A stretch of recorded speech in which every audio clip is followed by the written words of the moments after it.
ঊর্ধ্বমুখী নিত্যপণ্যের বাজার সরবরাহ না থাকার অজুহাতে সপ্তাহ ব্যবধানে বেড়েছে কাঁচা শাকসবজি ও মাছ মাংসের দাম। গেল সপ্তাহে 120 টাকায় বিক্রি হওয়া কাঁচামরিচ এখন বিক্রি হচ্ছে 160 টাকায়। চড়া দামে বিক্রি হচ্ছে টমেটো, শসা, গাজর সহ অন্যান্য সবজি।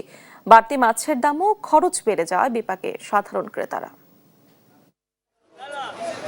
স্বস্তি নেই নিত্যপণ্যের বাজারে। চড়া দামে বিক্রি হচ্ছে সবজি থেকে শুরু করে মাছ মাংস। এবারের অজুহাত টানা বৃষ্টি আর জলাবদ্ধতা।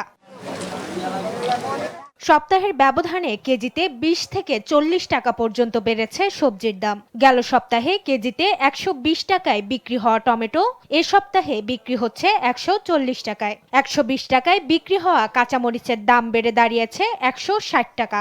বেড়েছে বেগুন, গাজর, ঢেঁড়স সহ অন্যান্য সবজির দামও। দীর্ঘদিন ধরে বৃষ্টি থাকার কারণে আসলে কাঁচা সবজির দাম অনেক বাড়ছে।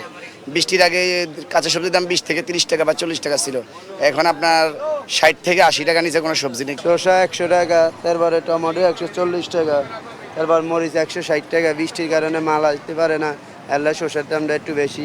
শুধু সবজি নয়, চড়া মাছের বাজারও। গেল সপ্তাহে 450 টাকায় কেজি বিক্রি হওয়া রুই এ সপ্তাহের দাম 500 টাকা। প্রতি কেজি তেলাপিয়া বিক্রি হচ্ছে 250 টাকায়, যা গেল সপ্তাহে বিক্রি হয়েছে 220 টাকা কেজিতে। মাছের দাম বাড়লেও স্থিতিশীল রয়েছে মুরগির বাজার। ব্রয়লার আজকে 180 টাকা কেজি চলতেছে, আজ সোনালী 320 টাকা, 230 টাকা। দেশি মুরগি 600 থেকে 650 টাকা কেজি চলতেছে। অন্য মাছের থেকে 10-20 টাকা কেজি থেকে বাড়ছে। বৃষ্টি তো চারিদিকে পানি বেশি, মাছটা আরো একটু কম আসে, পাইকার অনেক বেশি। নিত্যপণ্যের বাড়তি দামে হিমশিম খাচ্ছেন সাধারণ ক্রেতারা। আমরা তো নিম্ন আয়ের মানুষ, আমরা সীমিত বেতনে ঢাকা শহরে চলাফেরা। যদি এরকম সপ্তাহে সপ্তাহে বাড়ে তাহলে তো আমাদের চলতে সমস্যা হয়ে যায়। আমরা তো যে সময় যেই দাম ওই দামই কিনতে হয়, আমরা কি করব। বাজার নিয়ন্ত্রণে সরকারের নজরদারি বাড়ানোর তাগিদ ভোক্তাদের। মাকদুরা মিতি, দেশ টিভি, ঢাকা।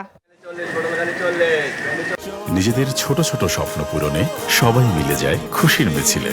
40 বছর ধরে এমন অসংখ্য খুশির মিছিলে ছিল আইডিএলসি, থাকবে আগামীতেও।